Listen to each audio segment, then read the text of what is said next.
അയക്കുന്ന ഒരു സാഹചര്യം ഉണ്ടാവാൻ പാടില്ല. നിങ്ങളൊക്കെ ഈ നിസ്കാരത്തിന് ശേഷം, ഈ ദുആഇന് ശേഷം ഇൻഷാ അല്ലാഹ് അവരുടെ നഗരത്തിലേക്ക് പോയി അരികിൽ ചെന്ന് ഫാത്തിഹ സൂറത്ത് ഓതി പ്രത്യേകമായി ദുആ ചെയ്ത് തിരിയണം. അല്ലാഹു തആല തൗഫീഖ് പ്രദാനം ചെയ്യട്ടെ.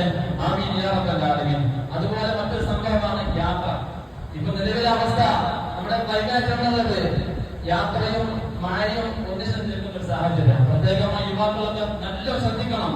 യാത്ര സുന്നത്താണ്. യാത്ര ചെയ്യുന്ന മനുഷ്യൻ ഒഴുകുന്ന നദി പോലെയാണ്. ഒഴുകുന്ന നദിയിൽ കുഴിയിൽ ഒരു കച്ചറയോ ഒരു വേസ്റ്റോ ഒന്നും ഉണ്ടാവില്ല. അതുപോലെ അത്രമാത്രം പരിശുദ്ധമായിരിക്കും, നല്ല വിശാല മനസ്സുണ്ടാവും ഒരു യാത്ര ചെയ്യുന്ന ഒരാൾക്ക് എന്നുള്ളത്.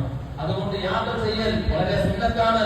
പ്രത്യേകമായി ഈ ദിവസം യാത്ര ചെയ്യൽ വളരെ സുന്നത്തുള്ള കാര്യമാണ്.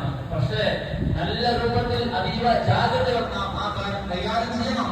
അത് എങ്ങോട്ടുള്ള യാത്രയായാലും നമുക്ക് ആ ഒരു വിഷയത്തിൽ നല്ല ശ്രദ്ധ ഉണ്ടായിരിക്കണം. പ്രത്യേകം ഞാൻ സൂചിപ്പിക്കുകയാണ്. അതുപോലെ തിരുവനന്തപുരത്തെ വിഷയം